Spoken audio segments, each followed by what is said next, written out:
আপনারা এই মুহূর্তে দেখছেন আপনাদের প্রিয় ডিজিটাল সংবাদ চ্যানেল রোজ বাংলা। আজকের এক্সক্লুসিভ রাজ্য এবং দেশের বাছাই করা সেরা 9টি খবর আপনাদের জন্য তুলে এনেছি। শেষ পর্যন্ত জুড়ে থাকবেন। নতুন এসে থাকলে চ্যানেলটিকে সাবস্ক্রাইব করবেন, খবরগুলোকে শেয়ার করে সকলের কাছে পৌঁছে দিতে সাহায্য করবেন। আরও প্রচণ্ড শক্তিশালী হচ্ছে ভারতীয় বায়ুসেনা। শীঘ্রই ভারত পাচ্ছে আমেরিকার ঘাতক ও মানবহীন 31টি প্রেডিটর ড্রোন। শীঘ্রই 31টি প্রেডিটর ড্রোন ভারতকে বিক্রি করবে আমেরিকা। এই বিশেষ প্রজাতির ড্রোন বিশ্বের অন্যতম ঘাতক ও মানবহীন আকাশযান।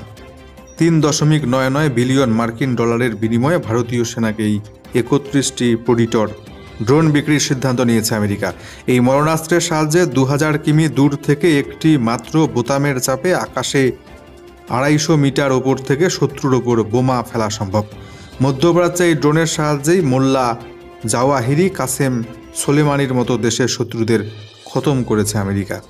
মানবহীন এই আকাশযান, এই ড্রোন অত্যন্ত ভয়ঙ্কর এবং ঘাতক বলে জানা গিয়েছে।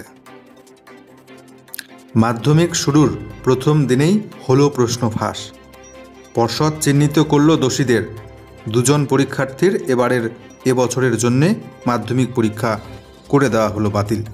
মাধ্যমিকের প্রথম দিনেই ইন্টারনেটে প্রশ্ন বেরিয়ে যাওয়ার অভিযোগ। শুক্রবার বাংলা পরীক্ষা ছিল। পরীক্ষা শেষের আগেই মোবাইলে ঘুরতে দেখা যায় প্রশ্নপত্র। কেউ বা কারা ছবি তুলে ওই প্রশ্ন সমাজ মাধ্যমে ছড়িয়ে দিয়েছিল বলে অভিযোগ। যে প্রশ্ন ছড়িয়ে পড়েছিল, পরীক্ষা শেষের পর ছাত্রছাত্রীদের কাছ থেকে পাওয়া আসল প্রশ্নপত্রের সঙ্গে তা মিলিয়ে দেখা হয়েছে।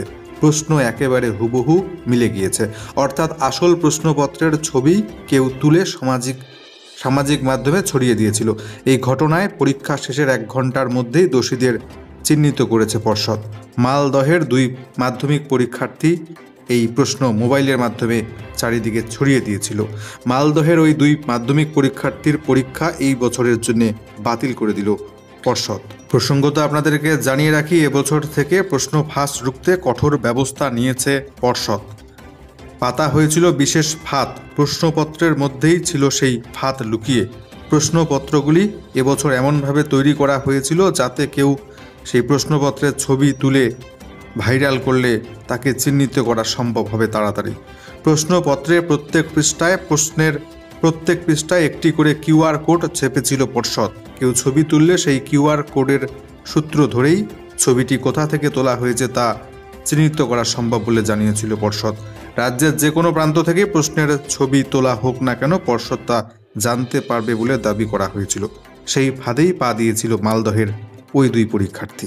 তাই প্রশ্ন ফাঁসের দায়ে ওই 2 মাধ্যমিক পরীক্ষার্থীর এবছরের জন্য পরীক্ষা বাতিল ঘোষণা করেছে পর্ষদ। জ্ঞানবাপী মসজিদে ইতিমধ্যে পুজো করবার অনুমতি দিয়েছে আদালত। প্রায় 30 বছর পর বাজলো ঘণ্টা। জ্ঞানবাপীতে শুরু হলো পুজো। প্রতিদিন 5 দফায় চলছে পুজো এবং আরতি।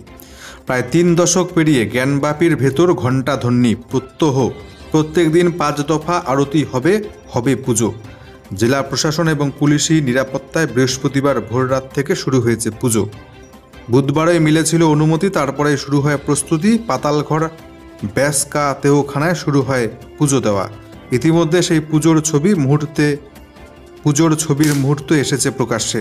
জানা গিয়েছে এবার থেকে প্রত্যেক দিন 5 দফা আরতি এবং পুজো হবে। 6 ফেব্রুয়ারি থেকে সেখানে সাধারণ মানুষ পুজো দিতে পারবেন। দিনের প্রথম আরতি মঙ্গলা শুরু হবে ভোর 3টায়, ভোগ হবে দুপুর 12টায়, বিকেল 4টায় অপরাহ্ন, সায়াহ্নকাল সন্ধ্যে 7টায় এবং শয়ন রাত 10:30টায় হবে। এখনও পর্যন্ত একটি তেহখানাতেই পুজোর অনুমতি মিলেছে। 6 ফেব্রুয়ারি থেকে সেখানে সাধারণ মানুষ গিয়ে পুজো দিতে পারবেন। ইতিমধ্যেই গ্রেপ্তার হয়েছেন ঝাড়খণ্ডের মুখ্যমন্ত্রী হেমন্ত সোরেন ইডির হাতে। এবার কি তবে পালা দিল্লির মুখ্যমন্ত্রী অরবিন্দ কেজরিওয়ালের? 5ম বারের জন্যে তলব, আর 5ম বারের তলবও এড়িয়ে গেল অরবিন্দ কেজরিওয়াল। গ্রেপ্তারের জল্পনা তুঙ্গে। ফের একবার ইডির হাজিরা এড়ালেন দিল্লির মুখ্যমন্ত্রী অরবিন্দ কেজরিওয়াল।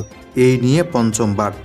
দিল্লির আবগারি নীতি দুর্নীতি মামলায় জিজ্ঞাসাবাদ করার জন্য শুক্রবার অরবিন্দ কেজরিওয়ালকে তলব করেছিল এনফোর্সমেন্ট ডিরেক্টরেট।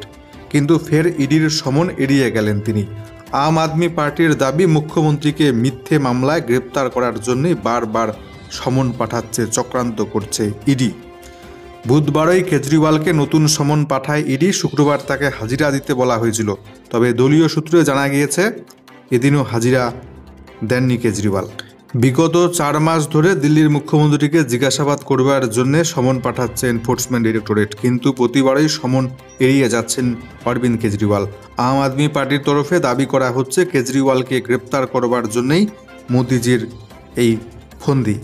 দিল্লি সরকার ফেলে দিতে চায় বিজেপি, সেই কারণে বারবার কেজরিওয়ালকে সমন পাঠানো হচ্ছে সরাসরি গ্রেপ্তার করবার জন্যে, কিন্তু আমরা তা হতে দেব না বলে দাবি করেছে আম আদমি পার্টি। পেশ হচ্ছে রাজ্য বাজেট। আগামী বৃহস্পতিবার 8ই ফেব্রুয়ারি পেশ করা হবে এবারের রাজ্য বাজেট। রাজ্যের বাজেটে কী কী চমক থাকছে তা দেখার অপেক্ষায় রাজ্যবাসী। 8 তারিখ বাজেট পেশের পর 9 এবং 10 তারিখ তা নিয়ে হবে আলোচনা বিধানসভায়। এদিন বিধানসভায় সর্বদলীয় বৈঠক ডাকা হয়েছিল। বিজেপির কেউ উপস্থিত না থাকলেও উপস্থিত ছিলেন নওশাদ সিদ্দিকী। অন্যদিকে বিরোধীদের অনুপস্থিতি নিয়ে মুখ খুলেছেন বিধানসভার স্পিকার বিমান ব্যানার্জি। ইতিমধ্যেই পেশ হয়েছে কেন্দ্রীয় সরকারের বাজেট, সেই নিয়ে কেন্দ্রীয় সরকারকে ইতিমধ্যে আক্রমণ করেছেন মমতা ব্যানার্জি। তিনি জানিয়েছেন বাজেটে গরিবদের জন্য একটাও কথা বলেনি মোদী সরকার। ফুড সাবসিডি কমিয়ে দিয়েছে, চাষিদের জন্যও কিছুই নেই কেন্দ্রীয় সরকারের এই বাজেটে। তবে 8ই ফেব্রুয়ারি বৃহস্পতিবার রাজ্য বাজেটে কী কী চমক আনছেন মুখ্যমন্ত্রী সেটাই দেখার অপেক্ষায় রাজ্যবাসী। অপরদিকে ইতিমধ্যে পেশ হয়েছে কেন্দ্রীয় বাজেট, সেখানেই বড় ঘোষণা।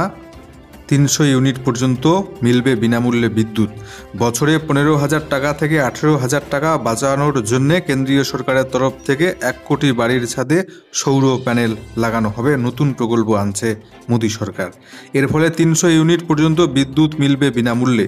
এছাড়াও অতিরিক্ত বিদ্যুৎ উৎপাদনের ক্ষেত্রে অতিরিক্ত আয়ের ব্যবস্থা থাকছে কেন্দ্রের নতুন সূর্যোদয় প্রকল্পের মাধ্যমে।